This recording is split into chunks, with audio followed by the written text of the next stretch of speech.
Hello everyone, welcome to another video on the channel, and we are back with another GT Sport FIA Manufacturers 2020 Series Strategy Guide. We are back for round 12, it's Sainte Croix A and it's Group 4 machinery. Now here is the settings for the race on the screen. We have tyre wear at ×3, fuel depletion at ×2, 8 laps of this extremely long circuit to get round. We've got the medium and the hard tyre available. And as we scroll down to the race details and the tyre requirement, we can see that the hard tyre is required for this one. So a little bit of strategy involved, and it's well worth our while taking a look at this one and comparing the one stop and the no stop.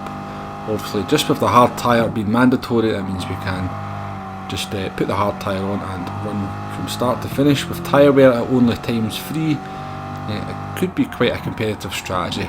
However, let's take a look at the one stop first. So before we go on to taking a sort of closer look at that, we are in the Group 4 Corvette C7. I've just realised there that this is the sort of second manufacturer strategy guide in a row where I've used the Corvette. Interlagos in round 10 we did use the Group 3 car for that one. Always been a bit of a fan of Corvettes, so no surprise that I've done to that car for this one as well. I do think it's quite a good sort of benchmark car for the FR cars in this one anyway. But moving on to the strategy, we're doing the one stop. We're going to do 7 laps on the mediums and 1 lap on the hards. As we said earlier, tyre wear only being at ×3 means that tyre wear is not really going to be too much of an issue.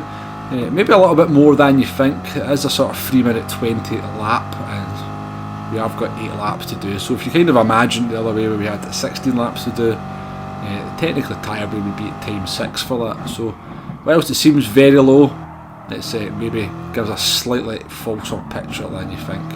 And it kind of plays out that way, certainly on the Corvette anyway. Lap 7 here on the mediums, we are starting to suffer a little bit with the tyres. Now, as you'll see a little bit later on, the Corvette does not seem to be a particularly quick car around this track. I did actually do quite a lot of sort of practice laps to get myself up to speed in this one, including an actual full race run, plus some other bits and bobs. So I do feel like I was quite well warmed up for this track here in car combination. But we're going to approach the pits here, and we can get a look at the pit loss. So lap 7, we are going to come into the pit lane, get rid of these medium tyres that are starting to feel a little bit second hand, and take on a set of medium tyres for the last lap of the race.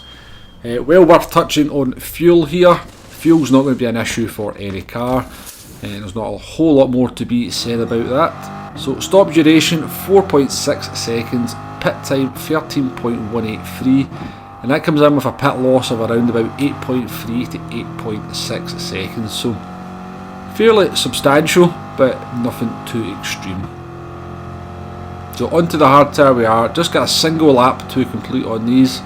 Do be careful when you come out the pit lane on those hard tyres. They've not got a lot of grip, and the first corner can be quite tricky. First practice run I did go flying off at the first corner after doing 7 laps, so that was quite frustrating. We do pick up a sort of half-second penalty here as we sort of complete the last lap. That's slightly unfortunate because that is going to add some time onto our finishing time, but we will compensate for that and do the sort of relevant calculations.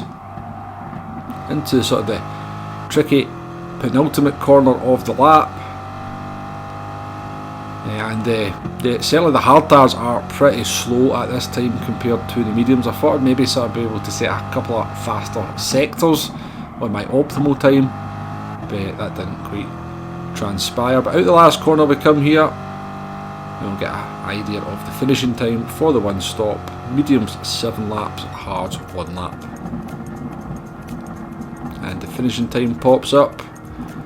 It's a 26 minutes and 58 seconds at .0. Now we did have a second added on to that because of the penalty, so we'll call that a 26 minutes 57.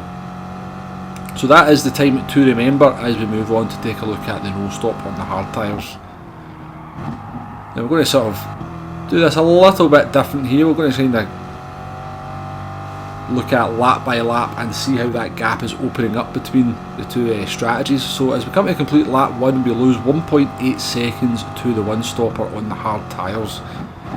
So at this point, the no stop is not looking very promising, and that sort of is going to be repeated as we move on to lap 2. Now the last corner we come, and we'll get an idea of how much time we've lost on this second lap. So the first flying lap on the hard tyres, and we've lost a further 1.2 seconds. So that gap's now up to 3 seconds compared to the one stopper run after 2 laps. Coming to complete lap 3, we'll get a look at the gap. It's gone up to 5.2 seconds, so we actually did our fastest lap of the race in the one stop on lap 3, and we've lost a further 2.2 seconds on that lap to the one stop. However, this is the sort of point where the sort of medium tyre wear, it's not like it kicks in, but that sort of, you start to see the gap and the delta between the hard tyres and the medium tyres start to come down. So only a further 0.8 seconds lost on lap 4. That gap's now at 6 seconds, and we lose a further 0.9 of a second on lap 5. So we are creeping up towards that 8.3 to 8.6 seconds gap that the one stop would need to make a pit stop and get out in front of the hard tyre runner here, the sort of the no stop runner. And as we complete lap 6, the gap is now 7.8 seconds. So this is the crucial lap, and as we sort of come to the end of it, we've got a bit of a split screen going on. So we've got the ones, but I've sort of synchronised the two runs to the same time. We've got the one stopper in the top right hand corner. It's making its pit stop, it's coming out the pit lane now. We're just approaching the end of the pit lane. As you can see, it's very, very close between the two strategies at this point. But the one stop has got out just fractionally ahead of the no stop run. Just got that gap and no more. So at this point, it does look like the one stop is the sort of slightly quicker strategy, certainly in this car anyway.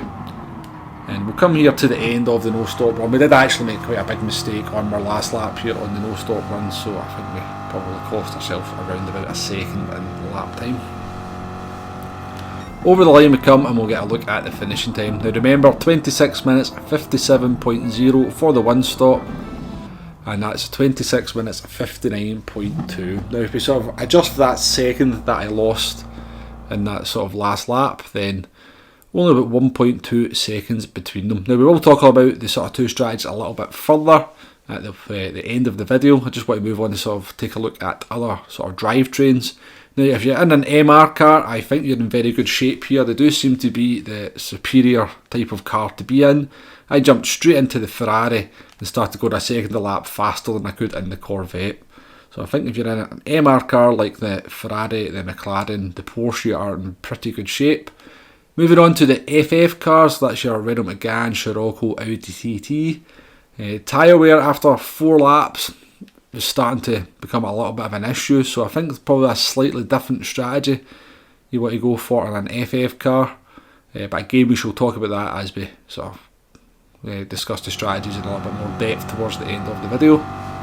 One thing to definitely be careful on this track is penalties. Now these little green zones and some of the corners are very tempting to turn the car into. However, turning into them will cost you a second. You'll get a second penalty for abusing them too much. And it's the same story on this tricky left hand corner at the end of the long straight. Take too much on the entry, you'll get a half second penalty, and it's the same story for the exit. If you sort of don't quite keep it within those white lines, you'll also pick up a half second penalty for that. So that's definitely something to keep in mind, the kind of penalties that can really ruin a good race, really sort of put you on the back foot. Very easy to fall foul of them, but so I would sort of get your practice in and make sure you're not kind of picking up any unnecessary penalties, which is always the case for any race at the end of the day. So let's talk about the strategies a little bit more. We looked at the one stop initially. We did 7 laps on the medium and 1 lap on the hard tyre. Now I do think that you could probably come in a little bit early and sort of take the hard tyres on for a couple of laps, particularly if you find yourself squabbling with a lot of other cars on the circuit. There is an undercut probably possible there. but I would say only if you find yourself getting held up by other cars. I think doing it the opposite way, just doing the sort of one lap on the hard tyres and then moving on to the mediums, that's obviously going to be the way you want to do it if you're towards the back of the grid. I think a lot of people will probably risk doing that from the front as well. Just do that one lap on the hards and get them out of the way, then run to the end on the mediums. Moving on to the no-stop strategy, I was quite surprised just how competitive it was. I don't think it will be the way that too many people will go. I think it's maybe one the sort of strategy you sort of throw the dice if you've qualified in the last 3-4 cars. See how much you can hold on with the hard tyres as the cars in front of you squabble. Use that slipstream to keep up with them, and hopefully once they all go to make their pit stops on sort of lap 6 and 7, any cars that you've kept within about 7-8 seconds are going to fall behind you, and then see if you can hold on to the end. It's certainly not going to be the winning strategy, I don't think, but it's certainly a strategy that would be possible to make up some positions. Now, the reason I don't think it's going to be the winning strategy is that there does seem to be a sort of delta of about 1.5 to 2 seconds a lap per second initially between the mediums and the hard tyres. So I think if you were to sort of start towards the front on the hard tyres, you'd probably get jostled back too much by people overtaking you and putting you under pressure. So I do think the no-stop strategy is going to work better if you're in the sort of bottom half of the grid. Moving on to some of the other things we looked at, the MR cars do look to be very, very competitive. There's a lot of sort of high-speed corners, or sort of mid-speed corners, I would say, more than anything. The sort of corners where the handling cars really do excel. As I said, I jumped into the Ferrari and immediately went a second a lap quicker than the Corvette. Now that could just be me driving the Corvette poorly, or not knowing how to do it.